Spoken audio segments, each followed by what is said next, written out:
Morning, everyone. Welcome to another This Might Hurt. Happy Saturday to you. Oh, I feel amazing. I slept late. My dogs were up at like 4 o'clock this morning and then again at like 6. But for the most part, I got to sleep late today. So that was nice. I'm going to lounge around this morning. I don't have anything to do until 12. So yeah, make some coffee, check the email, do the things, right? So yeah, it's quite relaxing. I am starting the Return to Self series tomorrow night. It is based on the 12 steps of substance use, or AA, but it doesn't mean that you have to be in substance use recovery to attend. So the word recovery is used in the advertisements, but you could be recovering from trauma. You could be recovering from a bad day. You could be recovering from anything. Recovery doesn't have to be substances. So hope to see you there. Hope you join us. I'm looking forward to it.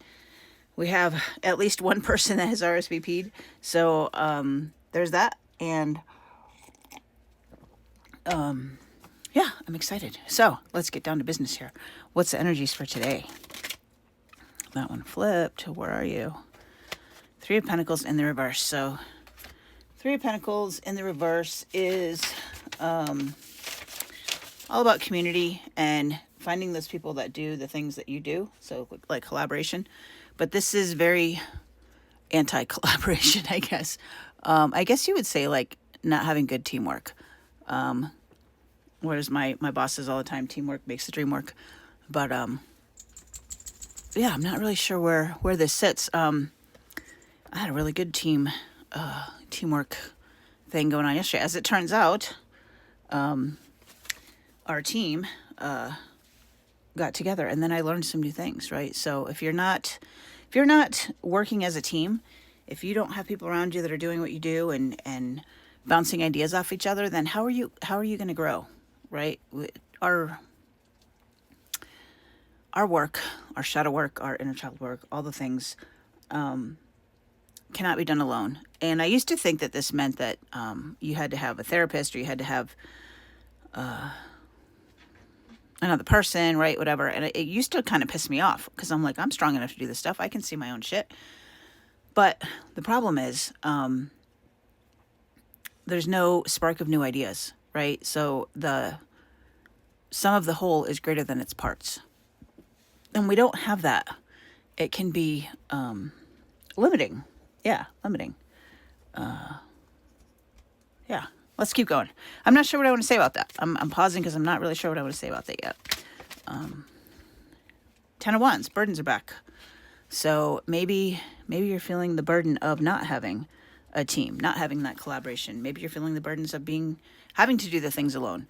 And that's okay, because we have that time in our lives when the old people have gone and the new people have not come in yet. And then it can feel like you're carrying the weight of the world on your shoulders. That's okay, because it's temporary. It's temporary. We've all been through this, and we've all survived it. Yeah, let's keep going. It is, it's uncomfortable, but that's where the growth is, right? That's where the growth is. Heartbreak. Get the Three of Swords. Feeling a little heartbreak. I mean, there's really not a lot more we can say that. Maybe some grief. And anytime we lose anything, we're going to feel a level of grief. I don't care if you lose a job, you lose something in the house or whatever. There's a sense of loss, and any sense of loss is going to equate to grief.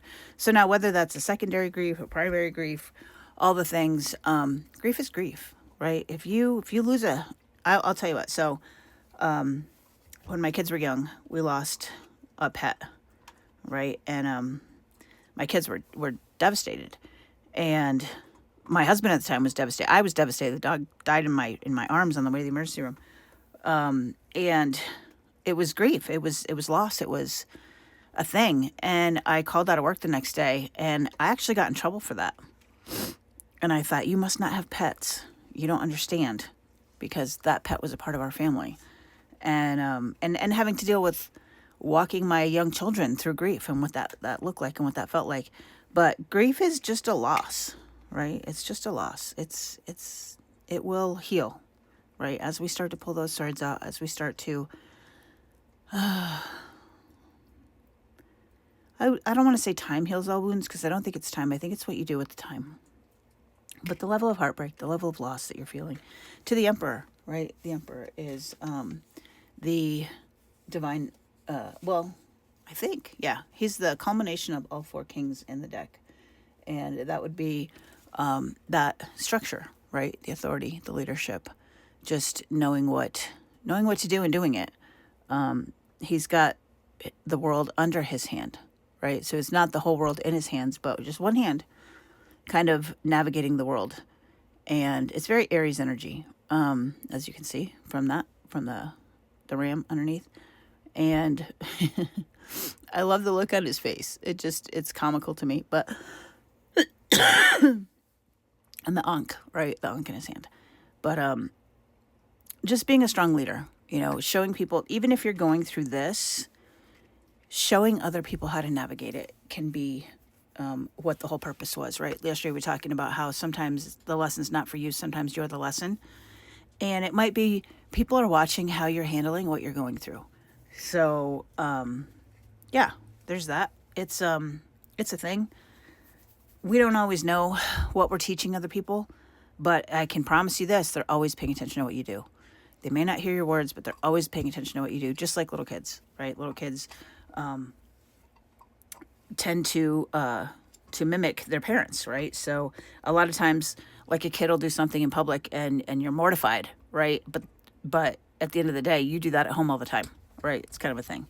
Anyway, so modeling, being that good model leader, knowing that people are watching and knowing that how you react is what you're teaching people.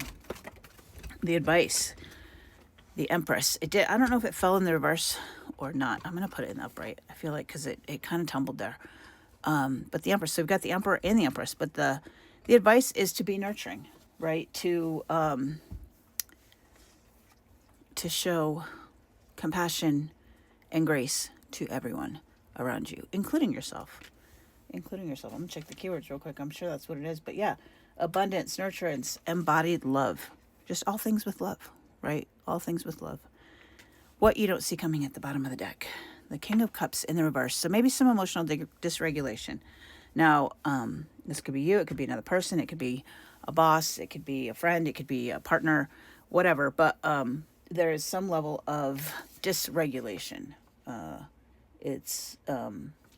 Or detachment, right? Just detaching from your feelings, not regulating your feelings. Your emotions are not yours anymore. Maybe you're taking on the feelings of someone else and mirroring them back to them. A lot of times we do that as empaths and we just don't realize it, right? That's that codependency that we talk about. It's funny because I think a lot of people tend to, what's the word I want to say? They tend to take a certain level of pride in their label as an empath. But there are people who are sensitive, right? They feel things and so forth. That is a little different from being an empath. In my experience, in my world, empath just means codependent, right? That's all it means. You can't regulate yourself until the other person is okay. It's a debilitating thing. And when you can separate and discern the energy from this is not my energy, to what this is my energy, right? Then it's a whole new level of freedom and independence that you can start to feel.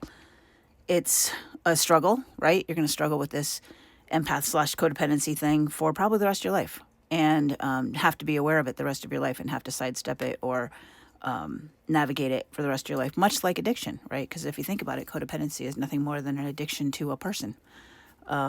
You go through withdrawals. You go through periods of relapse, right? It's just a thing.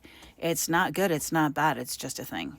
So be careful of that. Be careful that might be coming through, feeling the loss, having the burdens and the heartbreak and stuff that could bring back a relapse, if you will, to that relationship. So, all right, nurture yourself, take care of yourself, and do some self-care. I'm going to leave it there. You guys take care. We'll chat tomorrow.